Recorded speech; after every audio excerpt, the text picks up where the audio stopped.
सभी को सप्रेम साहिब, बंदगी साहिब। आज हम आपको इस वीडियो के माध्यम से श्री सद्गुरु कबीर साहिब के इस धरती पर आने का मुख्य उद्देश्य के बारे में जानेंगे। तो आइए शुरू करते हैं। आध्यात्मिक जगत में संत शिरोमणि कबीर साहिब का नाम लोग बड़ी श्रद्धा एवं आदर से लेते हैं। सत्य, प्रेम, करुणा के साक्षात स्वरूप कबीर महान युगदृष्टापूर्ण सद्गुरु है। वे स्वयं अजर, अमर, अविनाशी, मुक्त चेतन स्वरूप होते हुए भी जीवों के कल्याण के लिए, मुक्ति का मार्ग दिखाने के लिए अपनी इच्छा से चारों युगों में अलग अलग नामों से आते रहे। सतयुग में सत सुकृत नाम साहिब, त्रेता युग में मुनीन्द्र नाम साहिब, द्वापर युग में करुणामय नाम साहिब और कलयुग में श्री सद्गुरु कबीर साहिब के नाम से अवतरित हुए हैं।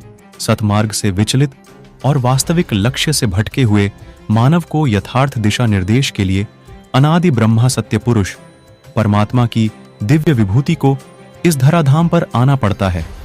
15वीं शताब्दी में ऐसी ही दिग्भ्रमित मानवता व्याकुल हो रही थी।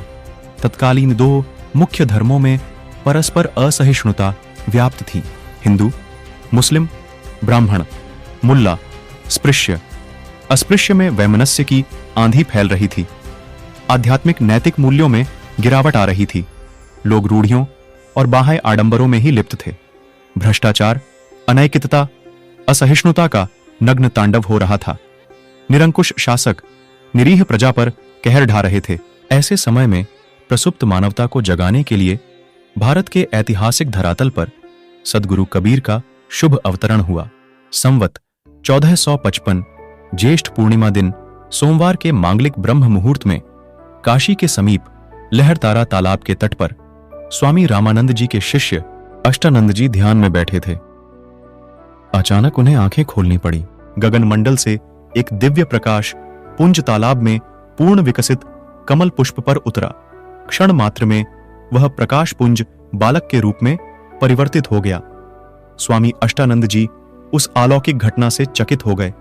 उस घटना का अर्थ जानने के लिए वे अपने गुरु के पास चले गए। प्रकाश पुंज के रूप में अवतरित वही बालक आगे चलकर सद्गुरु कबीर साहिब के नाम से जगत प्रसिद्ध हुआ। इस संदर्भ में यह दोहा प्रसिद्ध है। गगन मंडल से उतरे सद्गुरु सत्य कबीर, जलजमाही पौड़न किए सब पीरन के पीर। अमर लोक से हम चली आए जगत मंझारा हो, जीव दुखित देख भवसागर, ता कारण पगधारा हो। इस प्रकार श्री सद्गुरु कबीर साहिब जी इस धराधाम पर जनमानस के कल्याण के लिए शरीर रूप धरकर प्रकट हुए।